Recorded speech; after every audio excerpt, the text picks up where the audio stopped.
Hi friends, here we are going to see the difference between PSLV and GSLV.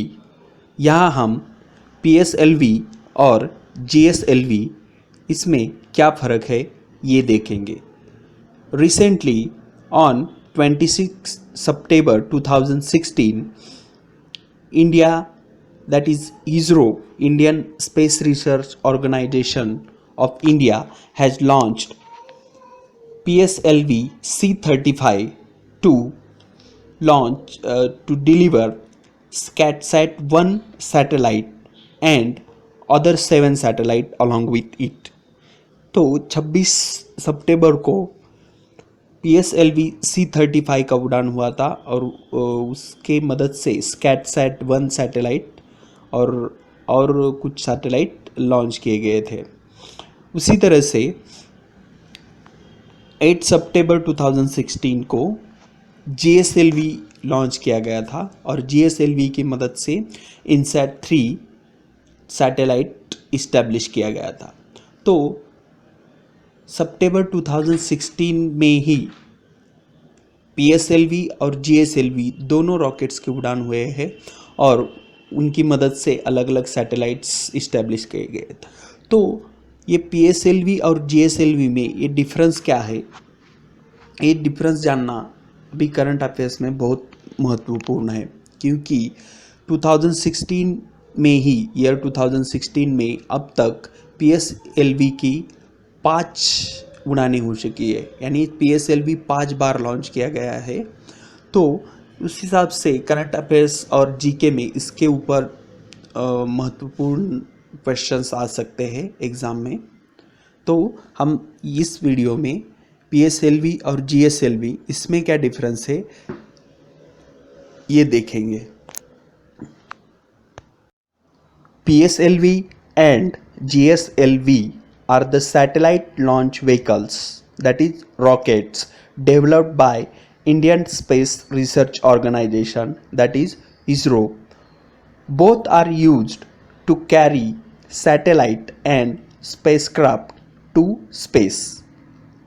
PSLV and GSLV ये दोनों satellite launch vehicle है जो इसरो ने develop किए हैं और ये दोनों सैटेलाइट्स और स्पेसक्राफ्ट को स्पेस में छोड़ने के लिए या स्थापित करने के लिए यूज़ किए जाते हैं. PSLV, that is Polar Satellite Launch Vehicle, is developed to deliver the Earth observation or remote sensing satellites into low Earth orbit.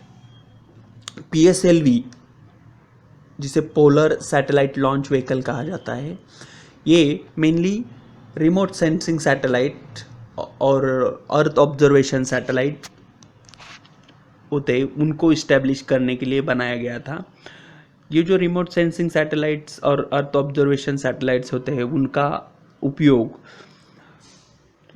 Weather forecasting के लिए और साइक्लोन डिटेक्शन और ट्रैकिंग करने के लिए भी होता है. तो इस तरह के सैटेलाइट छोड़ने के लिए PSLV बनाया गया है.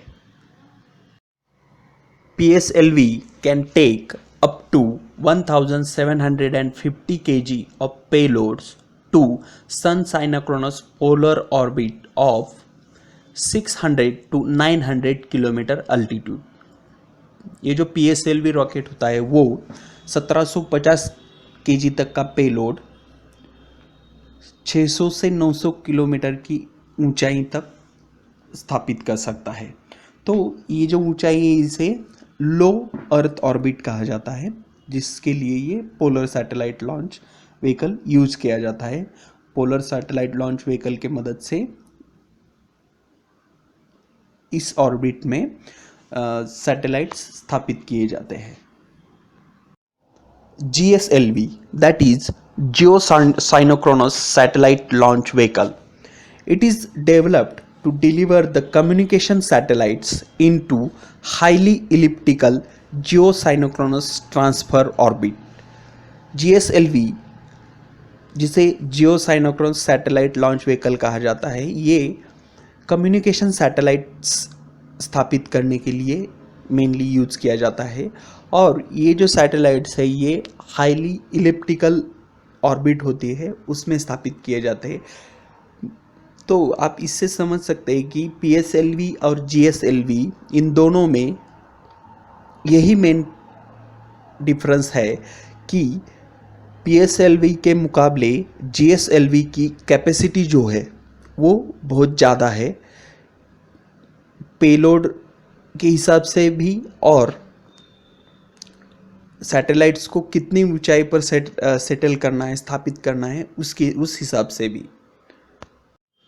GSLV can take up to 5000 kg of payload to low earth orbits, यानी GSLV 5000 किलोग्राम तक पेलोड यानी सैटेलाइट्स उतने वजन के सैटेलाइट्स लो अर्थ ऑर्बिट में इस्टेब्लिश कर सकता है, स्थापित कर सकता है, जहां PSLV सिर्फ 1750 kg तक ही पेलोड कैर कर सकता है। इसके साथ ही and 2500 kg of payload to geostationary orbits, यानी 2500 किलोग्राम तक का पेलोड ये जियो स्टेशनरी ऑर्बिट्स में स्थापित करता है। ये जियो स्टेशनरी ऑर्बिट बहुत ऊंचाई पर होती है, इसे स्टेशनरी इसलिए कहा जाता है कि ये एक जगह स्थिर रहती है ऐसा हमें लगता है, इसीलिए उसे जियो स्टेशनरी ऑर्बिट कहा जाता है। यानी GSLV वेट जो है वो 5000 किलोग्राम तक लो अर्थ ऑर्बिट में और 2500 किलोग्राम तक जियो स्टेशनरी ऑर्बिट में स्थापित कर सकता है। GSLV can take up to 2500 kg of payload to geostationary orbits of 3600 kilometers, यानी ये 3600 किलोमीटर की ऊंचाई तक सैटेलाइट छोड़ सकता है और जिसकी ऊंचाई बाद में और भी बढ़ाई जा सकती है। Thank you friends, thanks for watching. To see more videos, subscribe to our channel for free on YouTube।